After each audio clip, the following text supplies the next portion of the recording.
Hi, welcome to the video lectures from Shivanand Sharma Memorial RV College. This is an ISR initiative. Shivanand Sharma Memorial RV College is one of the premier institutions run by the prestigious RV group of institutions. We have come up with a unique initiative to engage students at the time of this unforeseen medical emergency caused by the corona outbreak. As a socially responsible institution, we would like to connect academically with students to make good the losses caused. In this connection, I, Gokul C from the Department of BBA, has posted a video on the subject income tax, and the topic is profits and gains from business and profession, and the subtopic is professional gains. Please watch the video till the end, like, share, and subscribe to our YouTube channel, and also share it with your peer groups. Thank you. So, let us find out the definition of profession. Please go to my other video lectures on business income where I have mentioned the theory and the practical problems also. This is about professional gains, the second part of it. How do we define profession? Profession may be defined as a vocation or a job requiring some thought, skill, and special knowledge like that of chartered accountants, lawyers, doctors, engineers, architects, etc. So profession refers to all those activities where the livelihood is earned by the persons through their intellectual or manual skills. Basically, it is a very service oriented industry like a doctor or a lawyer or a chartered accountant. So our topic deals with professional gains. So as far as our examination is concerned and our syllabus is concerned, we'll be talking only about three types of people. One, professionals, that is advocates, doctors, and chartered accountants. So your questions will be very limited to these three. So we'll be talking about the professional income of these three professionals. Okay. So if you have already learned business income, in business income you would have seen that the P&L account is already given. In the P&L account there's already a net profit, and based on the net profit you will have to calculate the inadmissible, you will have to add back inadmissible expenses, you will have to reduce admissible expenses, you will have to reduce a non-business income, and you have to reduce a tax-free income. That is how it goes. Why? Because it is basically P&L account is based on the accrual basis of accounting. Now we, as far as services are concerned, as far as these professionals are concerned, you will not generally have P&L account. You will have a receipts and payments account, or you'll have an income and expenditure account. So based on that you're supposed to calculate it. So it's a very simple format. All you have to do is calculate the professional receipts and reduce the professional expenses. Professional receipts minus professional expenses is what you call as professional income. So let us understand this profession wise. First and foremost, you have the advocates. As far as advocates are concerned, what are their professional receipts? Their professional receipts are practicing fees. Practicing fees is the fees that they get out of the regular practice. Any legal fees what they get for their practices. Then special commission which they receive. Then presents from clients, any non-cash presents that they receive from the clients is also part of professional receipts. Examiners fees, if they are related academically with some university or anything, the examination that they the fees that they get from that is also part of their professional receipts, and any other receipts. So that is a total of their professional receipts less professional expenses. What are the other professional expenses?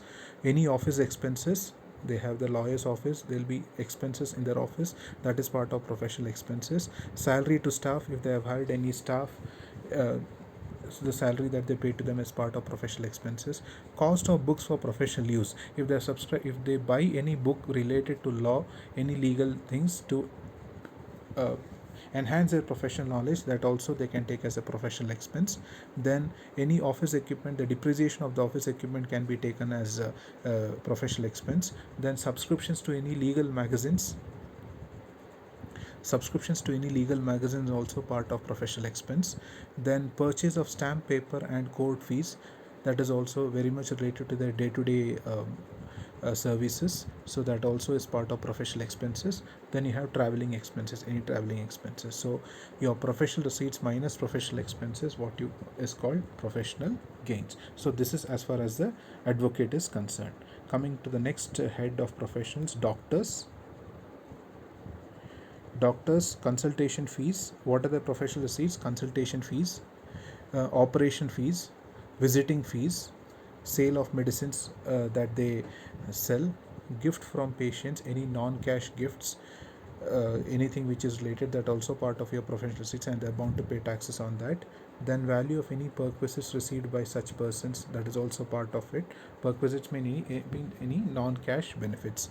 Then examiner's fees, as I said, if they are involved in setting paper for a medical college or a university, then of course the fees that they receive from that is also part of their professional receipts. Nursing home receipts, if they are visiting a nursing home and they get they get some fees for that, that is also part of the professional receipts. Then any other professional receipts is part of that. Now that is part of the professional receipts. Coming to professional expenses, what are the professional expenses?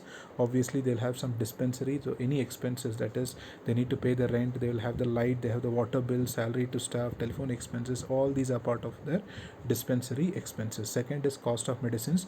Cost of medicines is split into two. One is when they buy the medicines on a cash basis, that is the cost of actual medicines. Sometimes they buy it on accrual basis, so if you have the accrual basis, you have to apply the simple formula for stock, that is your opening stock add purchases less closing stock.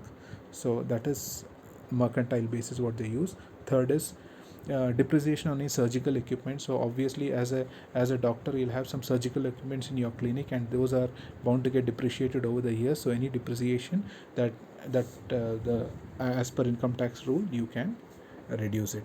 Then cost of books for professional purposes. If you're buying any books to enhance your medical knowledge, then of course that also you can take it as a professional expense.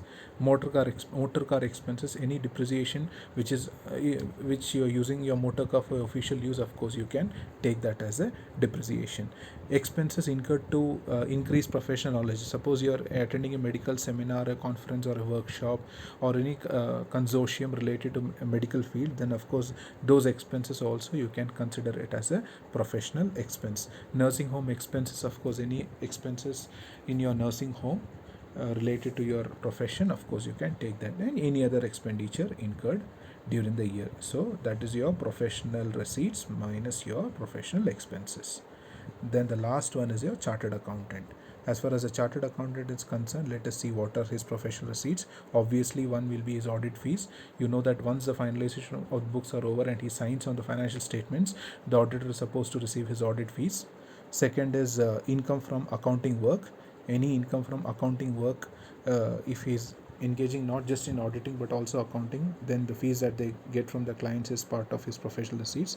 Institute's fees, if he's getting fees from some other institute, then of course that is also part of his professional receipts. Examiner's fees, as I said, in other professions, if he's involved academically, then of course that is also a professional receipt. Gift from clients, so any non-cash gift that he receives from clients is also part of professional receipts. Consultancy services, if he is providing, that is also part of professional receipts. Any other receipts, of course, that is also there. So that's your total professional receipts. What is this professional expenditures? Office and institute expenses, of course, when he's running a CA office, so obviously there will be a lot of expenses. Then cost of books, as I said, any books that is related to his area of knowledge, accounting and auditing, of course if he buys those books, then he can claim that as a professional expenditure. Motor car expenses relating to professional work, of course that is also a part of his professional expenditure. Membership fees, any membership fees which you pay to your CA institute for your for renewal of your registration and all those things is part of your membership fees. Then depreciation on any office equipments, cars, scooters, etc., that is also part of it. Then other expenditures, same, if you are attending any consortium, any conferences, workshops, seminars, etc., to enhance your professional knowledge, that is also part of your professional expenditure. Then if you pay any stipend to your trainees, trainees are people who will be working under you. There will be some of them might be aspiring chartered accountants, so any stipend that you pay for them, of course that is also considered as a professional expenditure. Subscriptions to any magazines related to your profession. Please remember, any general magazine, they will not be giving you any sort of they will not consider that. Subscriptions is only related to your professional books. The last is depreciation on office furniture. So that is your total professional receipts minus professional expenditure. So what you get is professional income. Last is, so I think I have covered all these three. So I hope I have been able to theoretically tell you the concepts. In the next lectures we'll be working on the problems related to these, with special reference to the previous question paper problems. Thank you so much.